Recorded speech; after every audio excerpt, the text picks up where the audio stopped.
Lux Futuri, un nom latin pour une ambition bien algérienne, éclairer notre avenir en plongeant dans le passé méconnu de nos pionniers du numérique. En effet, l'histoire des TIC et d'Internet en Algérie ne s'écrit pas qu'avec des câbles, des décrets et des algorithmes.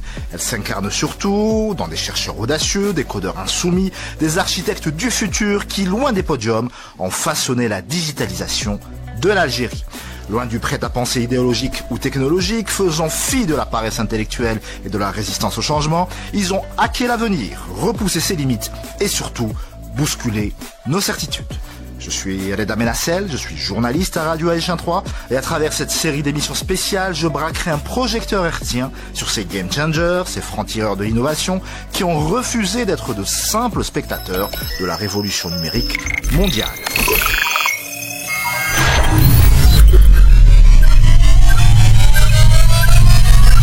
Lâchez distraitement un 15-15 au détour d'une conversation sur l'internet algérien et observez la magie opérée.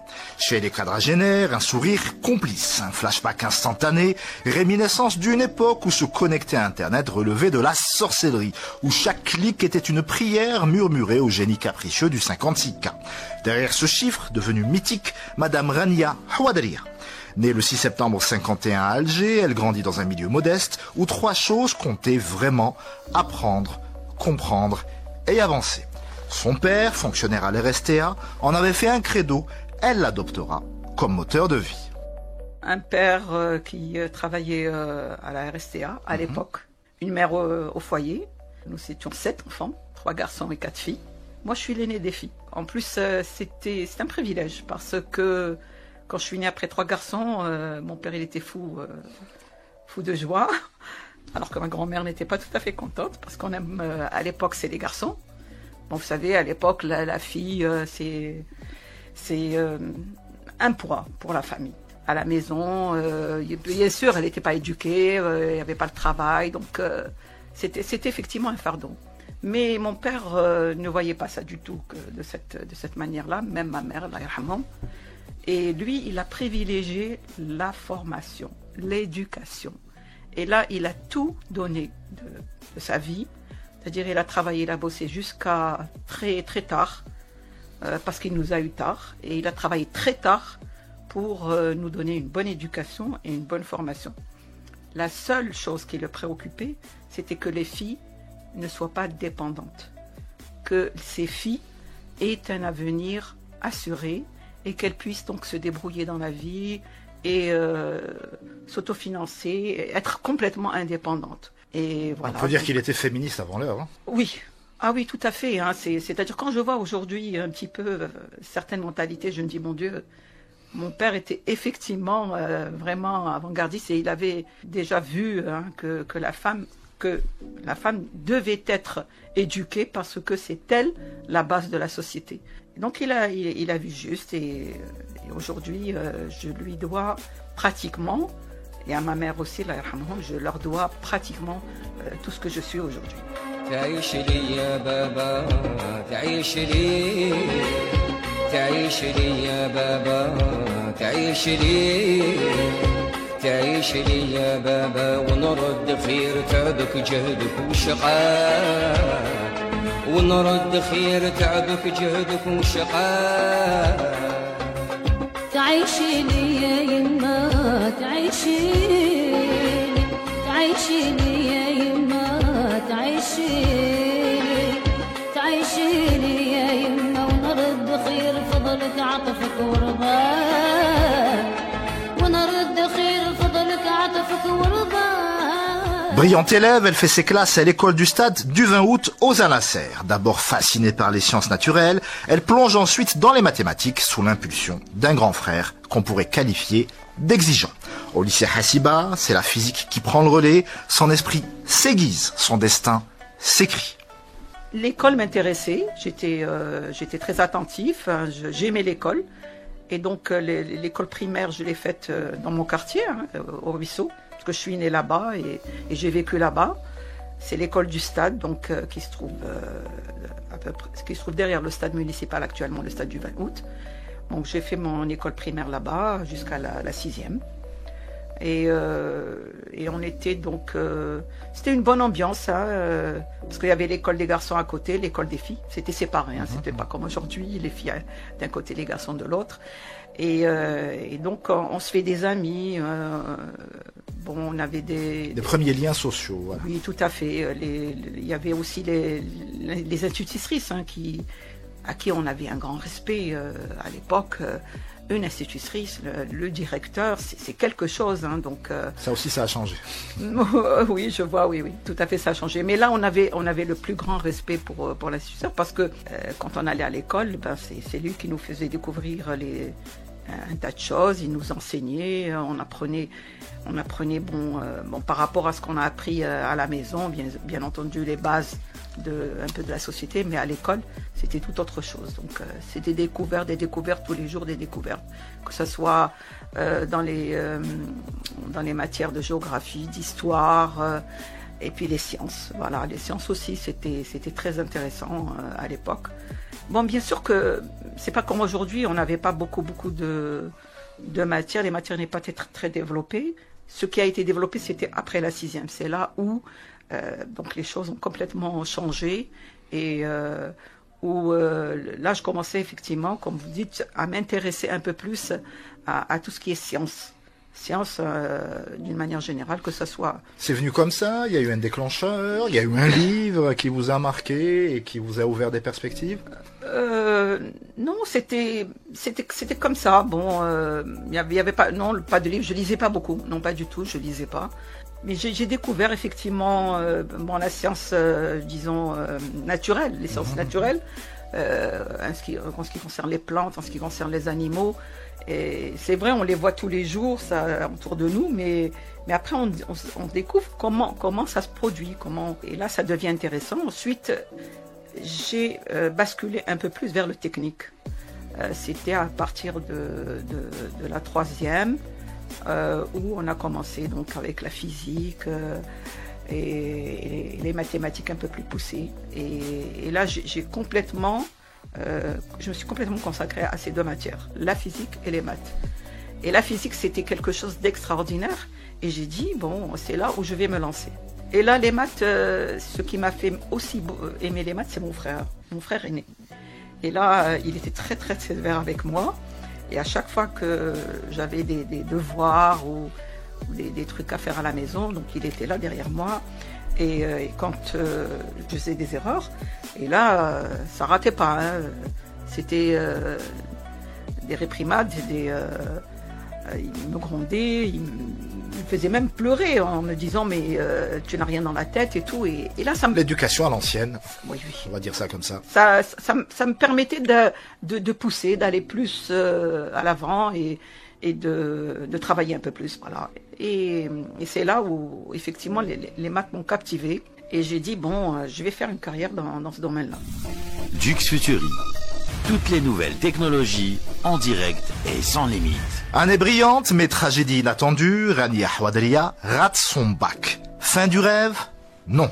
Début d'un autre. Elle découvre le CERI, le Centre d'études et de recherche en informatique. Fondé en 69, bastion encore méconnu d'une discipline qui n'a pas encore de nom dans l'Algérie des années 70. Elle passe le concours, 700 candidats, 200 retenus, et elle fait partie des 15 filles de sa promotion. Et elle décide de choisir les systèmes et les développements de logiciels. Mieux encore, elle aura un mentor d'exception, le docteur Youssef Mentalechta, le père de l'informatique en Algérie. Après la terminale, là j'ai eu un petit problème, j'ai raté mon bac. Et j'ai dit, mon Dieu, je sais pas, c'était à l'époque le stress au niveau de... Parce que là, vous savez, il était très difficile aussi à l'époque. Quand vous passez un bac maternel, si vous ratez les maths, c'est terminé. Parce que c'est le coefficient le plus élevé. Et donc, j'ai dit, mon Dieu, bon je vais refaire mon année, puis c'est tout. Hein. Et là, je vois donc cette annonce du CERI. Enfin, je vois le CERI. C'est quoi le CERI? L'informatique, c'est quoi l'informatique? quelque chose de tout à fait nouveau. Bon, à l'époque, on parlait, quand on est en terminale, on parle de la médecine, on parle être ingénieur en agriculture, ingénieur en électronique, etc., etc. L'informatique, c'est vraiment tout nouveau. Ça venait d'être créé, ça venait de naître en Algérie. Et j'ai dit, bon, je vais pas refaire mon année. Il y avait des concours à l'époque au niveau du CERI. J'ai dit, je vais tenter ma chance et je vais voir. Et puis, je sais pas, il y avait à l'époque 700, 800, je sais pas, 600 ou 700 candidats. Et ils avaient sélectionné à l'époque 200. Et donc, j'étais sélectionnée parmi ces 200. Et à l'époque, mes parents, bon, ils s'immisçaient pas beaucoup dans les études. Bon, ils n'étaient pas très lettrés. Ils savaient à peine lire et écrire. Et bon, ils s'immisçaient pas dans nos choix. J'ai dit, je vais faire ça. Mon père, à l'époque, il me dit, c'est quoi? J'ai dit, bon, l'informatique, c'est quoi? Bon, j'arrivais pas à lui expliquer. C'est difficile à expliquer, effectivement. Moi-même, je savais pas ce que c'était. Donc, j'ai dit, c'est tout nouveau. Et moi, j'aime bien tout ce qui est nouveau. J'aime bien découvrir. Et je lui ai dit, voilà. Il m'a dit, mais qu'est-ce que je dois faire avec? J'ai dit, je vais être ingénieur. Bon, j'ai dit, ingénieur. Le mot magique. Ça suffit, ingénieur.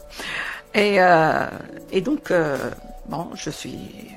Là, j'ai fait mes débuts au CERI. Spécialité système et développement logiciel. Tout un programme à l'époque. C'est-à-dire que quand je suis rentrée, j'étais pas du tout orientée vers ça, parce qu'il y avait un tronc commun. D'accord. C'est toujours le cas, me semble-t-il. C'est toujours, oui. Je crois, oui. Actuellement, c'est l'INI, bien sûr. Bon, moi, je parle du CERI, mais actuellement, c'est l'INI. Whatsmart. C'est une très, très bonne école. Et moi, quand je suis rentrée, donc il y avait déjà 2 promotions avant moi. Moi, j'étais dans la 3e. On était, je vous dis, 200 personnes, 200 élèves. Combien de filles? Alors, on était, je crois, si ma mémoire est bonne, même pas une quinzaine de filles. Même pas. À l'époque. 15 sur 200. Oui. Même pas. Et on était, moi, je crois qu'on était 2 ou 3 externes. La plupart, c'était des internes, c'était des filles qui venaient un peu de partout, d'Oran, d'Annaba, de Bel Abbès, donc de Tiaret, etc. C'est un exploit, c'est courageux pour l'époque. Tout à fait, déjà oui. Convaincre sa famille de vous laisser partir comme ça, faire une spécialité que personne ne connaissait. Respect, mesdames. Ah oui, c'était vraiment... et elles étaient bien accueillies, donc il y avait l'environnement nécessaire, donc il y avait l'internat pour ces filles. Nous, les externes, donc on avait un bus qui nous... Parce que c'était Whatsmart, c'est quand même... À l'époque, c'était un peu loin, les transports plus ou moins. Et donc, on avait un transport qui nous... Moi, j'étais au Robisso, donc il nous ramenait jusqu'à Whatsmart. C'était magnifique. Et on avait donc nos débuts au CERI à l'époque. Et là, mais vraiment, c'était... c'est pas comme les autres écoles. On est rentré immédiatement dans la pratique.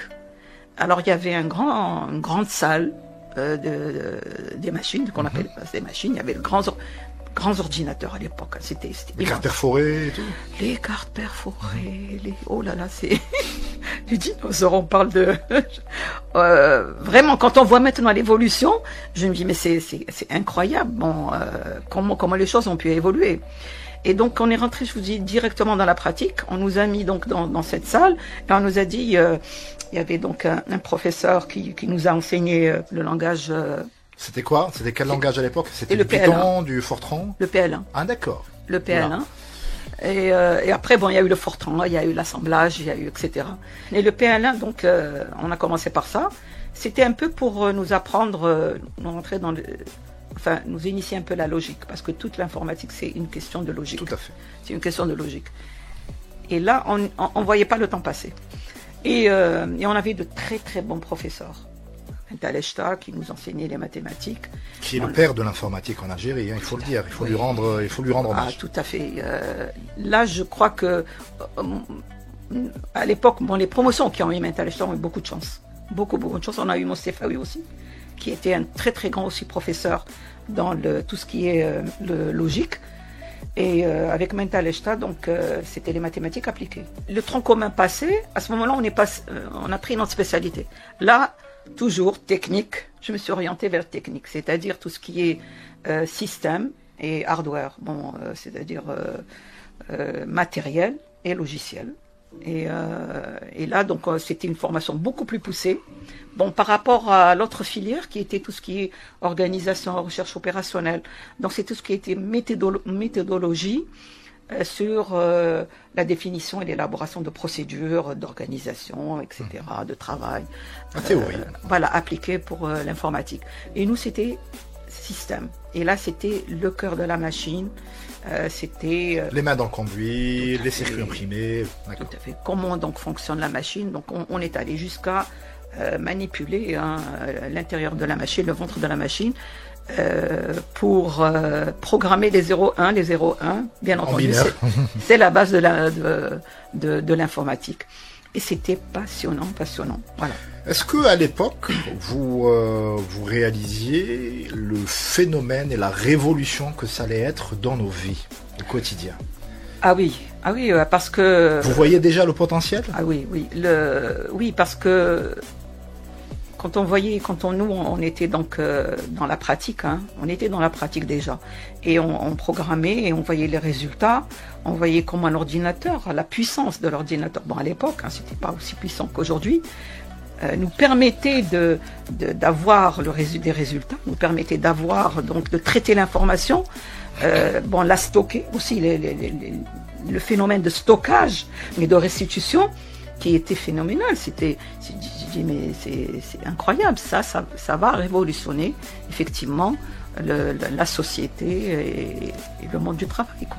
البارح وانا بعزوبتي فارح بالشوق والهوى سارح كان في عمري 20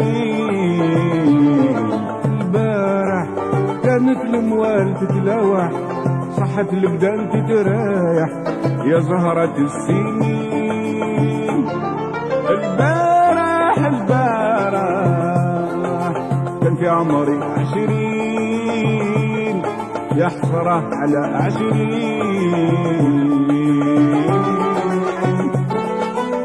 Pour son mémoire, Reni Ahwadalia atterrit au PTT, au cœur des chèques postaux de la place des Martyrs. À l'époque, tout repose sur une mécanique fastidieuse, double saisie manuelle, vérification croisée, un système aussi archaïque que chronophage. Elle change la donne. Conception d'un logiciel, rationalisation du processus, réduction des erreurs, une révolution discrète mais efficace. Le directeur est bluffé. Il lui propose de rester, elle hésite, la routine l'angoisse, l'ennui l'effraie.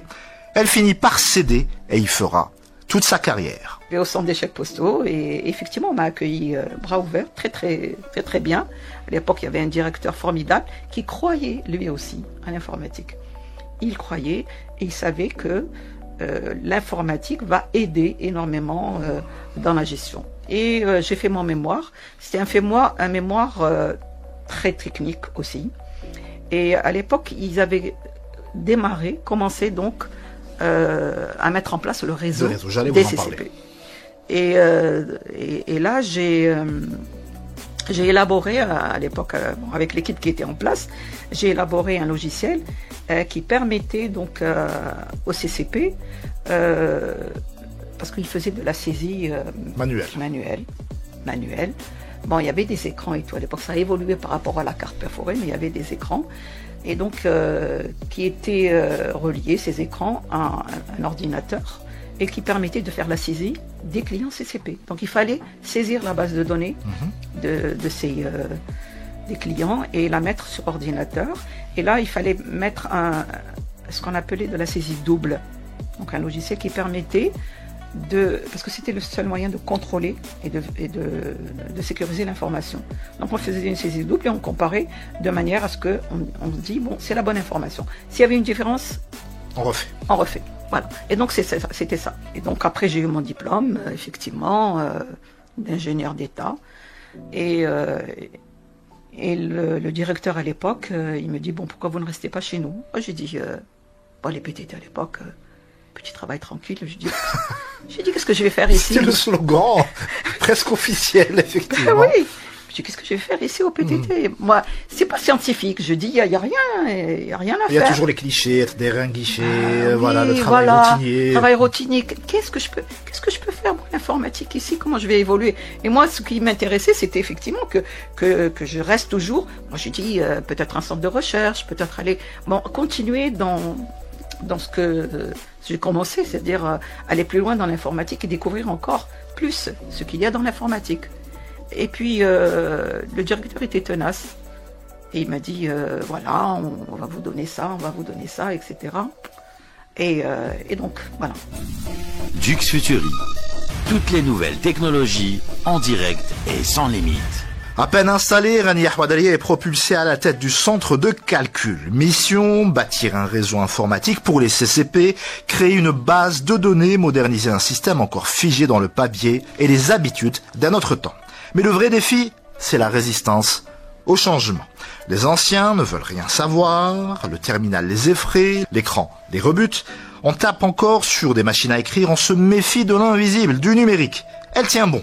Mieux encore, elle s'impose. Et avec son équipe, elle participe à la création de la toute première direction de l'informatique et de la planification. Ce qu'il y a, c'est que quand j'ai démarré donc au PTT, j'étais surtout, ils m'ont nommé tout de suite ingénieur en chef, alors que je venais de terminer mes études. Et on me dit, voilà, il y a le centre de calcul. Vous êtes donc responsable du centre de calcul, du matériel, des logiciels. Bon, on avait dit. C'est une responsabilité pour une jeune fille qui a 22 ans, 23 ans. Oui, oui, et puis démarrer. Mais ce qu'il y a, c'est que, et ça grâce aux séries, grâce à la formation qu'on a eue, les ingénieurs qui sortaient à l'époque du série étaient opérationnels. Très vite, tout de suite opérationnels. PAD, comme on dit en radio. Tout à fait. On savait manipuler, on savait ce que c'est qu'un ordinateur, on savait. C'était pas on avait de la théorie, mais on avait beaucoup de pratique. Des ingénieurs. Donc voilà. Donc j'étais dans le bain. On était dans le bain très très rapidement. Et comme j'avais déjà passé une année de mémoire avec eux, donc j'étais au courant un peu de ce qui se faisait. Et il y avait donc les partenaires, bien sûr, les constructeurs, les propriétaires des logiciels et matériels, les fournisseurs de matériel à l'époque.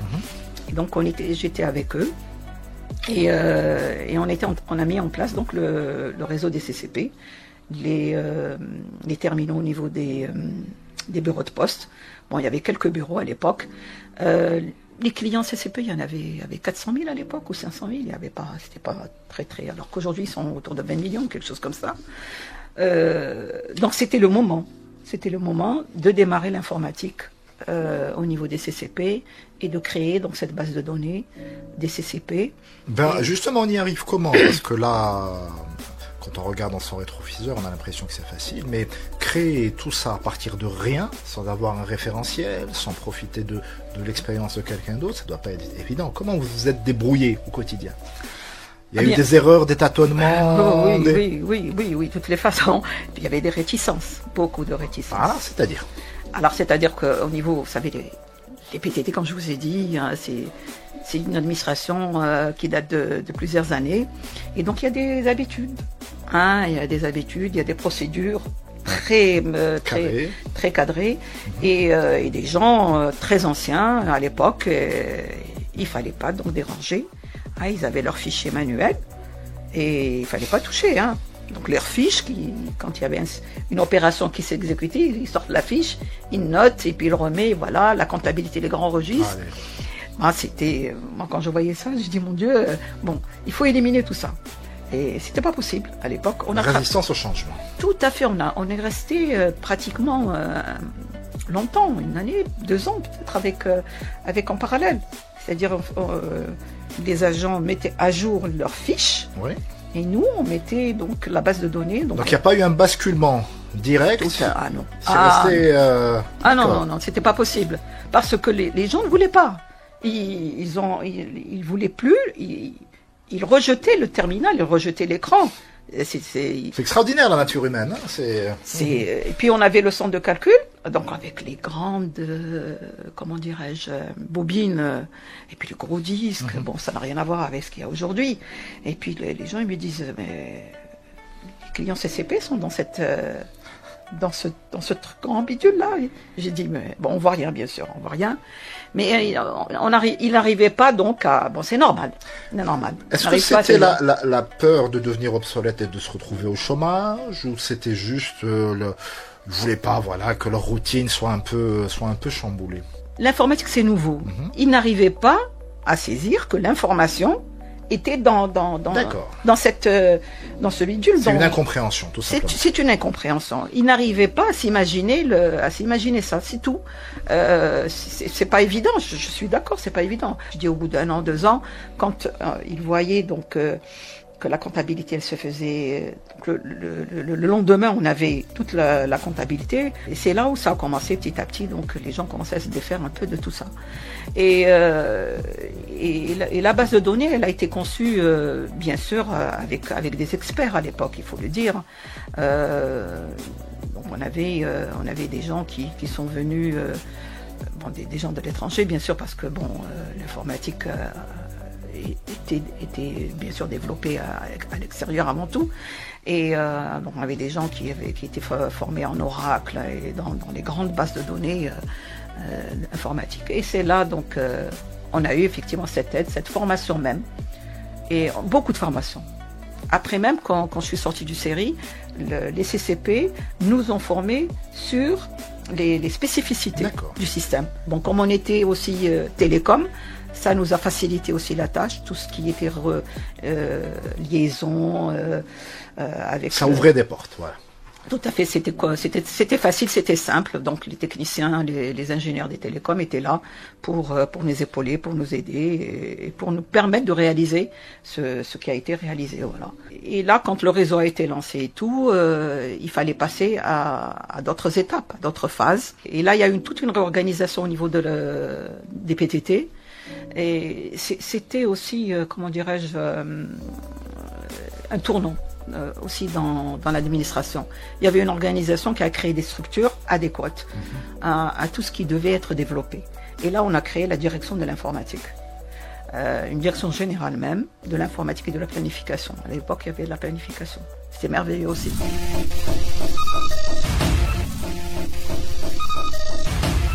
Les années passent, la voilà promue sous-directrice des systèmes d'information. Une ascension méritée, sans entrave.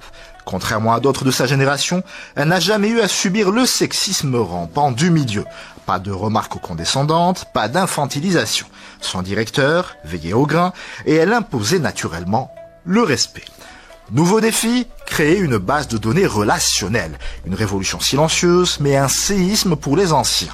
Encore et toujours, ce choc des générations, 4 ans de labeur, de résistance, de code pour tout structurer. J'ai été promue sous-directrice.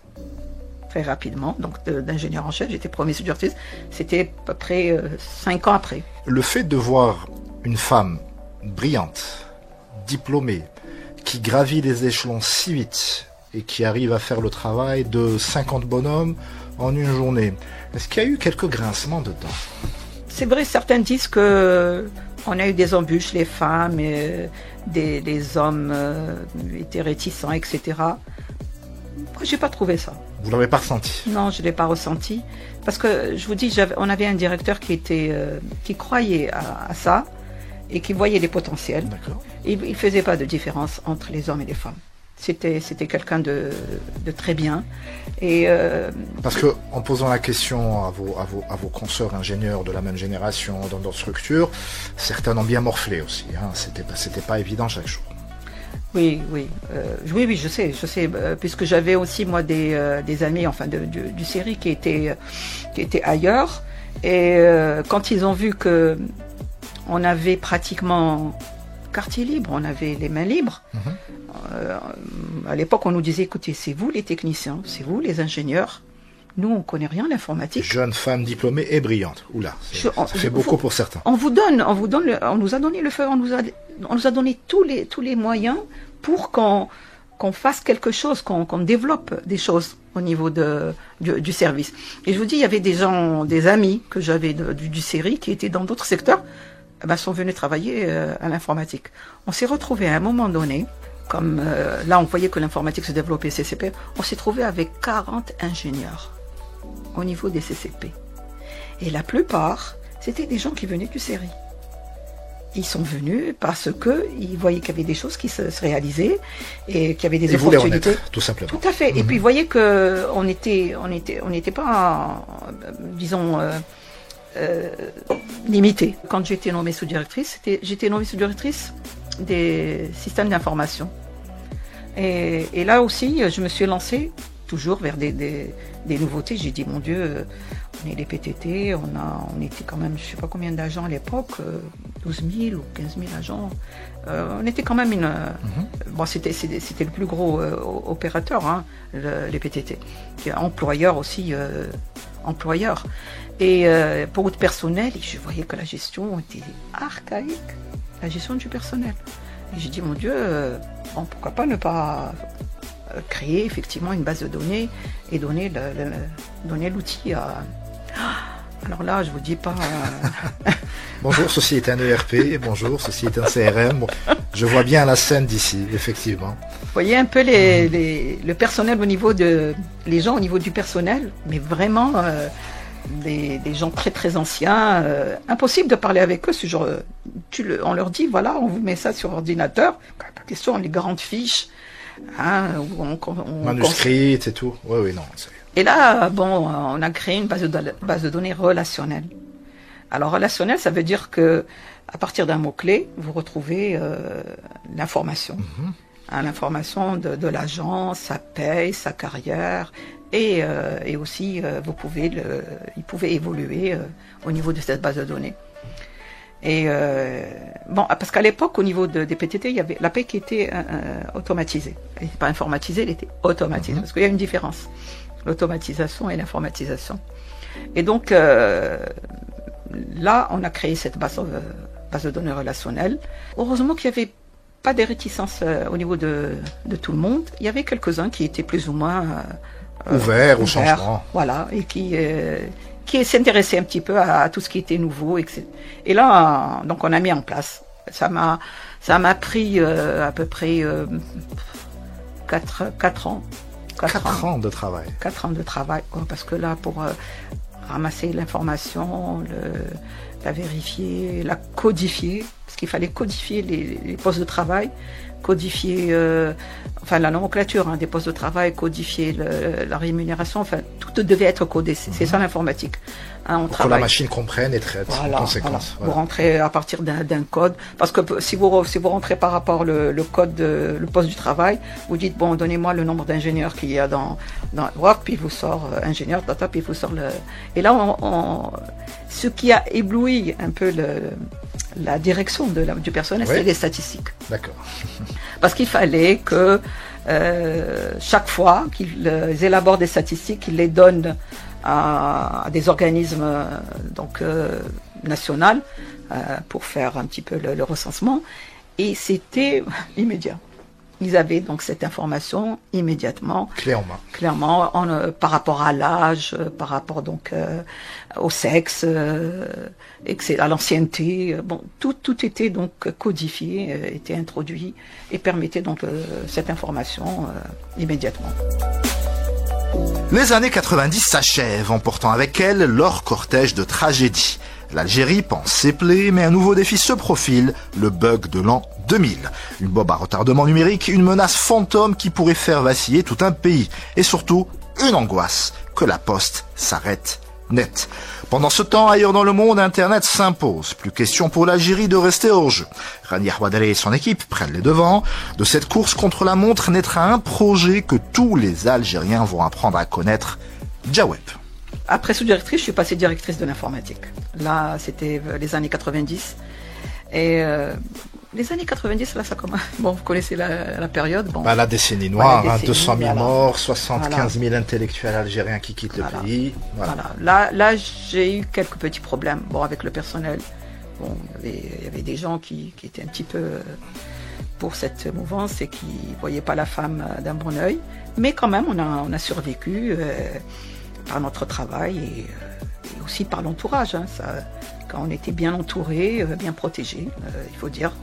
Et donc, vers la fin des années 90, il y avait le bug 2000 qui s'annonçait, mon Dieu. Et il fallait se préparer. On avait un ministre qui venait d'arriver, c'était Mrlaoui Allah yarhamou.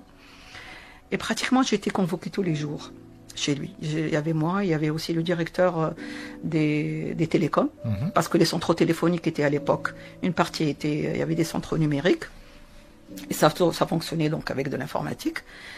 Et nous, le centre de calcul, le réseau TCCP, il fallait pas que ça s'arrête, il fallait pas que ça bug. La continuité de service. Oui. Et là, on a veillé, on a travaillé d'arrache-pied avec bien sûr les fournisseurs, parce que bon, tout ce qui est à l'intérieur de la machine, c'est les fournisseurs, hein. Le firmware, le hardware, les logiciels, etc. Et donc, il fallait que cette fameuse date ne fasse pas donc basculer tout le reste, hein, que ça devient 0,0, ça ne chamboule pas complètement les données et tout le reste. Bon, parce que tout était effectivement daté. La carrière d'un agent est datée, les CCP c'est daté, chaque opération est datée, et donc la date était importante. Il fallait donc trouver un moyen d'intervenir. Et bon, alhamdoulilah, avec le jour de basculement,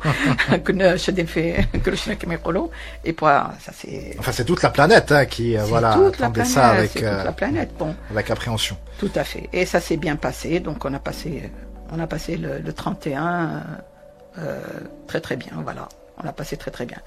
Et là, on devait donc et juste avant, effectivement, je vous dis avec donc le ministre qui était là à l'époque, c'était quelqu'un de visionnaire qui croyait aussi à l'informatique. Il croyait beaucoup à l'informatique. D'ailleurs, je travaillais beaucoup avec lui. Il me sollicitait beaucoup parce qu'il disait c'est avec l'informatique qu'on arrivera donc à régler pas mal de problèmes dans la société, dans l'administration, en tout. Bon, à l'époque, il y avait le CERIS. Et le CERIS, bon, l'accès était pratiquement très très très disons basique. Bon, il fallait avoir, c'était par ligne téléphonique, il fallait avoir un code. Ensuite, avec ce code, il fallait donc appeler. Pour être redirigé une deuxième fois, etc. Bon, c'était très très bien. Pour l'époque, c'était une prouesse technologique admirable, effectivement. C'était formidable. D'ailleurs, ça nous a permis de faire beaucoup de choses à l'époque avec ce réseau-là. Et il a dit, bon, non, on va pas... On a vu à l'extérieur, bon, à l'étranger, comment ça se passe. Bon, l'informatique était déjà démarrée. Nous, c'est sorcier de faire ça. Bon, il m'appelle, il me dit, est-ce que... J'ai dit non, il suffit de mettre en place les équipements qu'il faut, les logiciels qu'il faut, l'organisation qu'il faut. Et puis voilà. Hein. Il me dit, allez-y. Là aussi, on a eu le feu vert, on avait eu tout ce qu'il faut pour le faire. Et donc, on a lancé Jaweb, on a lancé l'étude, etc. Bon, ça a duré à peu près 2 ans. On a lancé un réseau vraiment très, très aussi basique. Mais le seul truc, la seule différence qu'on voulait apporter, c'est un accès facile. C'est-à-dire n'importe qui doit pouvoir accéder sans avoir un mot de passe, sans pouvoir chercher, enfin des difficultés. Rendre l'Internet accessible. Un Internet accessible. Et donc on avait mis ce backbone, c'est-à-dire il y avait 3 nœuds, Alger, Oran, Constantine. Et ce backbone était relié donc bien entendu à l'international, qui était à l'époque France Télécom, qui nous avait donné le lien pour pouvoir donc accéder à l'Internet accéder à la toile.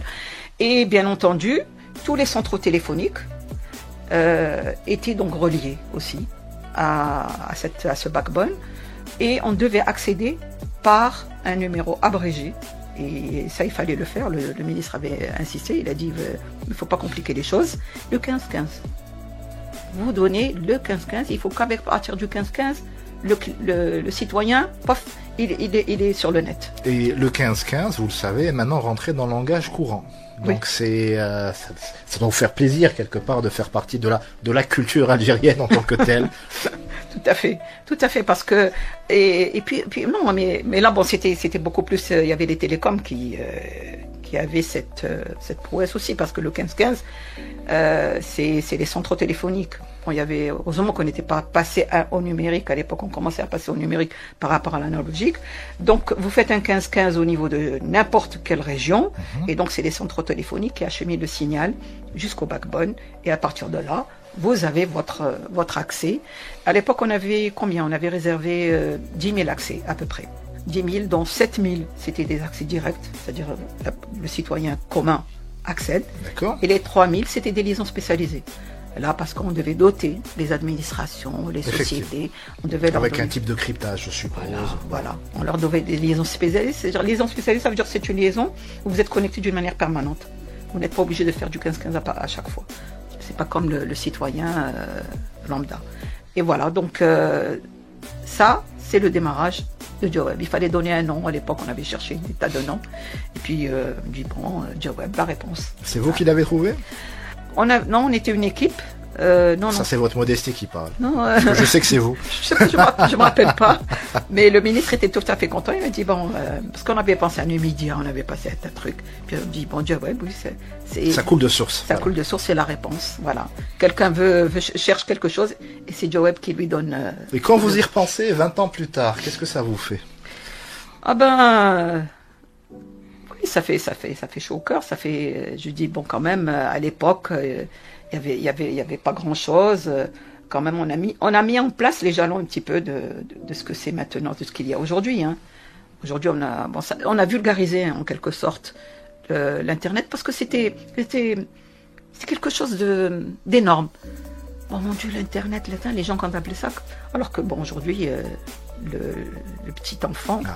Bon, le bébé même, hein, quand il est là. Digital natif, voilà, il a déjà ça dans le sang, effectivement. Il a son portable, il a son doigt qui fait bouger les écrans, et puis voilà, on est sur YouTube, on est sur Google, et c'est extraordinaire comment.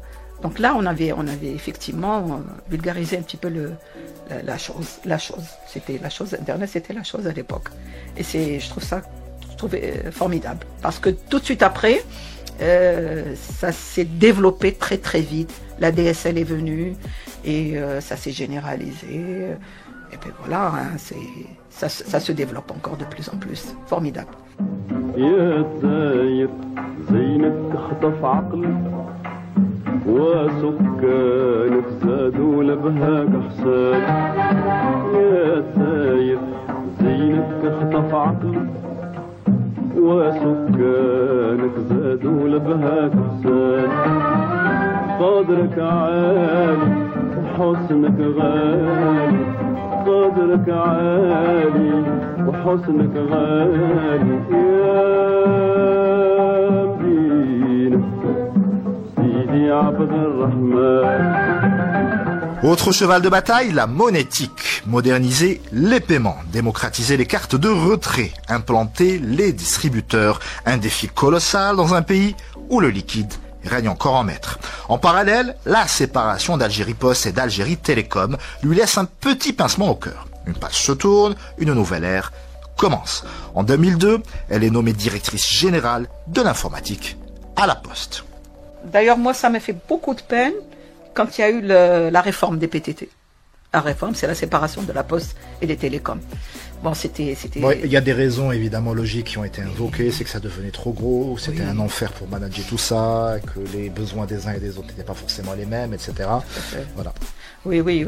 Et puis il fallait... Bon, les PTT, c'est une administration, et l'administration, c'est lourd.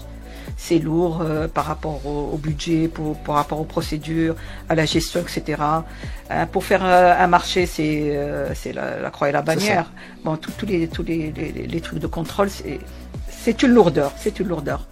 Et donc, il fallait passer aux entreprises. C'était, je crois, inévitable. Il fallait le faire.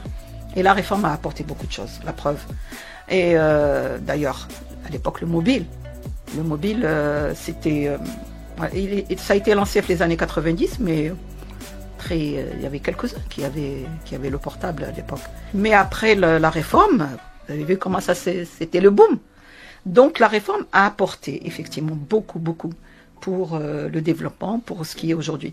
Et là, donc, il y a eu la séparation de la Poste et de Télécom, et on m'a confié la Poste à l'époque. Alors le ministre à l'époque, j'ai dit, mais pourquoi vous me confiez là? J'étais directrice de l'informatique. Il m'a dit, la Poste a besoin de l'informatique. C'est l'informatique qui va développer la Poste. Moi, j'y crois. La preuve. Et donc, j'ai été nommée directrice générale à l'époque de l'informatique en 2002. Et tout de suite, bien sûr. Un autre challenge. J'ai dit, bon, la Poste ne va pas rester la Poste. La Poste, C'était le parent pauvre de l'administration. Parce qu'à l'époque, c'est les télécoms, surtout qu'il y avait le mobile qui a été lancé, donc on ne voyait que ça. Toutes les bonnes choses ont été données aux télécoms. D'ailleurs, même sur les locaux, on n'était pas très bien lotis. On avait la poste, non, ça vous suffit. Quelques petits trucs, vous n'avez pas besoin de beaucoup de choses. Bien, bon, j'ai dit, mais c'est pas grave. Quand même, on va y aller. J'avais constitué une bonne équipe avec moi. La première des choses que j'ai commencé à faire, c'était un plan, un business plan, et puis pour déterminer une vision, où on va. Donc un audit, une fois que c'est fait, tout à fait. On lance l'opération. On lance. Et là, j'avais tous mes projets définis, programmés, et il fallait donc les lancer, un à un, enfin lancer ces projets. Et là, donc, la première des choses, c'était au niveau des CCP. À l'époque, c'était un calvaire. Pour moi, c'était quand arrivaient les périodes de paye et tout, les retraités. Ah oui, là, on ne dormait pas, on était stressés. Ça désemplit pas le monde qu'il y avait dans les bureaux de poste.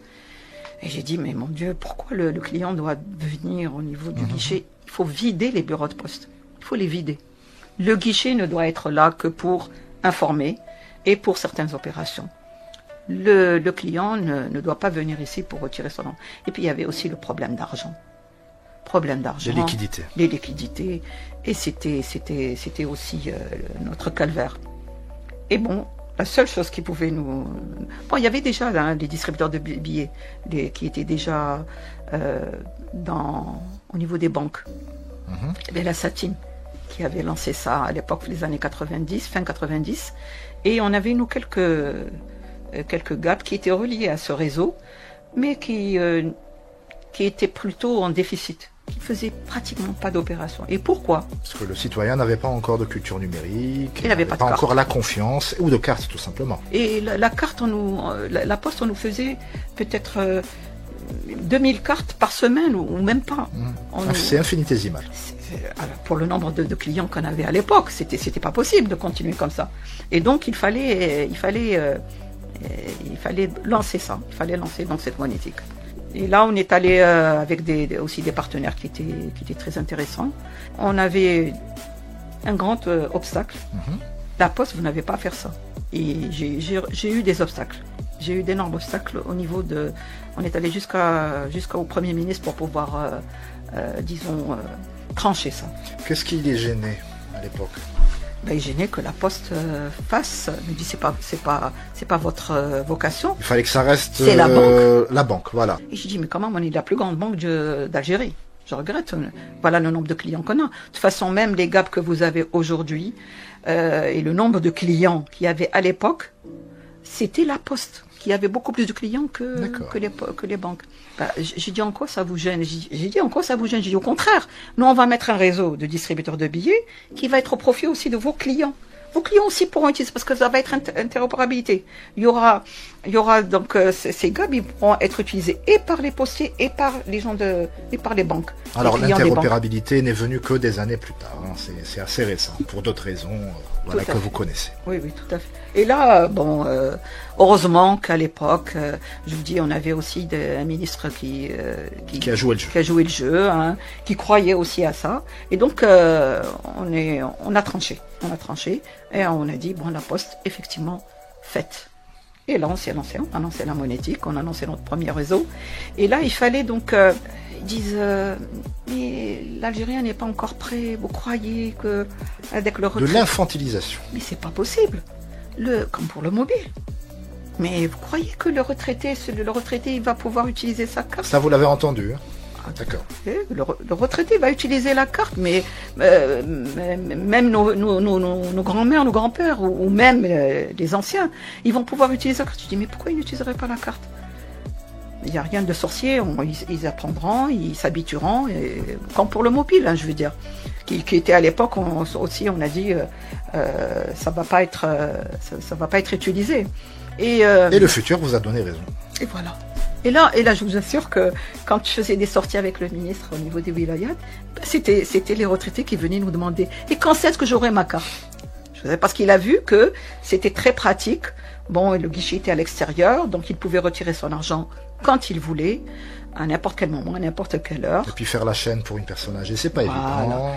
évident. Et donc c'était pratique. Et là, il y avait un point aussi qu'il fallait régler. Il fallait pas faire payer le client la carte, parce que sinon il va dire bon, c'est pas qu'il n'en veut pas, parce que d'autres en voudraient, mais je voulais pour que les guichets soient utilisés, il faut une grande utilisation. Il faut un grand nombre de cartes. Et on avait trouvé à l'époque un opérateur qui faisait ces cartes. Il était situé à Ruiba, ils avaient une grande usine et ils nous fabriquaient 50 000 cartes jour. Parce que c'était l'objectif. Je dis non, moi je vais pas avec 2000 cartes semaine, c'est pas possible. Quand est-ce que je vais équiper moi ou doter tous les clients CCP? C'est pas possible. Il me faut donc de la grande usine. Et c'est comme ça que donc la cadence, on a pris cette cadence et on a fabriqué des cartes et on les a distribuées. On a dit on va distribuer à chaque client. Chaque client CCP aura sa carte. Et on avait le fichier et on donnait donc la carte gratuitement. Et ensuite venait le paiement. J'ai dit bon, il y a la carte, il faut que cette carte aussi puisse servir à retirer de l'argent et à payer. Et on s'est dit, bon, on va lancer aussi le paiement. On a commencé aussi à faire le paiement avec certains. Là aussi, il y avait une réticence. Bon, vous savez, le cash. Nous, pour aller acheter quelque chose, il faut le cash. Ben, payer par carte, c'était pas évident. Et à ce moment-là, on est allé vers des pharmacies. Ils étaient tout de suite d'accord. Certains commerçants, des pizzerias, des petits restaurants. Et on avait lancé donc. Et là aussi, on a dit, on met en place des DPE gratuitement. Il suffit juste d'avoir une ligne téléphonique. C'est tout. Une ligne téléphonique, on vous branche et on vous donne le code d'accès. Et voilà. Et c'est réglé. Ça a été les balbutiements aussi du paiement à l'époque. Et bon, qui est devenu maintenant. Après, il y a maintenant la carte Dahabia. À l'époque, c'était une carte jaune. La carte CCP, et maintenant qui est devenue la carte Dahabia, qui est très utilisée en tout, paiement, etc. Dux Futuri. Toutes les nouvelles technologies en direct et sans limite. Rania aurait voulu aller encore plus loin, pousser la poste dans l'ère du e-commerce, révolutionner le colis postal. Mais chaque bataille a ses limites et chaque visionnaire doit un jour passer le relais. Reste une certitude, l'empreinte de Rania Houadaria sur le numérique algérien est indéniable. Du plaisir, j'ai aimé. Il faut aimer ce qu'on fait. Sinon, effectivement, on n'évolue pas. Et c'est vrai. Je dis que la volonté doit y être. Il faut pas avoir peur de l'inconnu. D'accord. Si on fait pas d'erreur, c'est pas la peine de vivre. Ben, on vit pas. C'est ce que j'allais dire. Voilà, c'est pas la peine de vivre. Donc on est là, on fait des erreurs, et puis il faut savoir les reprendre. Savoir les rectifier, les corriger et se relancer et reprendre. C'est comme ça que j'ai toujours fait. J'aurais voulu aussi aller plus loin. Malheureusement, j'ai été stoppée dans ma carrière. C'est déjà pas mal, hein, toutes ces réalisations. J'aurais aimé aller plus loin. Quand j'ai quitté mon poste, j'avais des projets très importants aussi dans ma tête pour le colis postal. C'était aussi ma deuxième cheval de bataille. Mon deuxième cheval de bataille. Je devais donc comme aujourd'hui il y a Amazon, il y a des tas de trucs j'ai dit c'est aussi l'avenir, le colis, la distribution, la logistique. C'est ça l'avenir aussi avec le e-commerce. J'avais même préparé au niveau de Bertouta, j'avais préparé les grandes gares, les grandes structures et puis voilà, c'est déjà pas mal. Oui, je suis fière de ce qui a été fait et puis j'espère que d'autres personnes auront à faire ce parcours, d'autres personnes prendront la suite et il y a du potentiel chez nous, il y a des gens qui font des merveilles aujourd'hui. Il y a l'IA aussi qui s'annonce, l'intelligence artificielle, qui est à nos portes aussi, il faudrait s'accrocher aussi, il faut pas laisser le train passer, comme on a, à l'époque, comme on a laissé, mais on a quand même rattrapé, on a rattrapé le coche. Alhamdoulilah, moi je pense que l'Algérie peut être fière de ce qu'il fait aujourd'hui, de ses enfants. Il y a du potentiel énorme, et l'Algérien, moi je crois en l'Algérien, l'Algérienne, j'y crois beaucoup. Comme une sirène sur un rocher, qui qui voient les bateaux voyager comme une fleur dans un champ, qui sont le parfum du printemps. Et pourtant, je l'aime et c'est la seule que j'aime. Parmi toutes les femmes, c'est la reine, aussi belle qu'un arc-en-ciel, qui veut retrouver son soleil, son soleil. Algérienne du sud ou bien du nord, Algérienne, dis-moi que tu m'importes. Algérienne, je n'hésite pas une seconde à dire que c'est toi la plus belle femme au monde. Algérienne.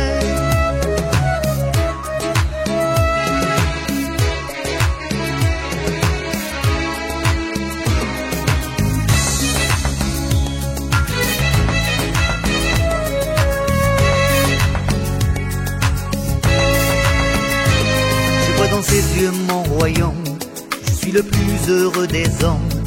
Un amour fou, un amour fort, qui fait vibrer mon cœur, mon corps, je perds le nord.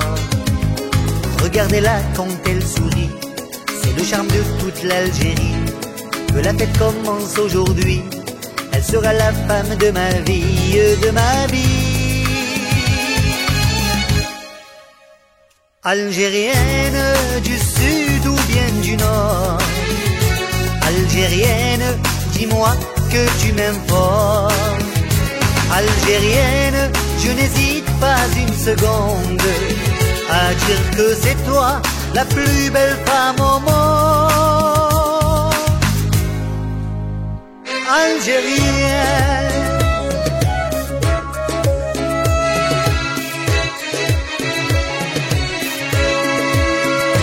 Algérienne du sud ou bien du nord, Algérienne, dis-moi que tu m'aimes fort. Algérienne, je n'hésite pas une seconde à dire que c'est toi la plus belle femme au monde.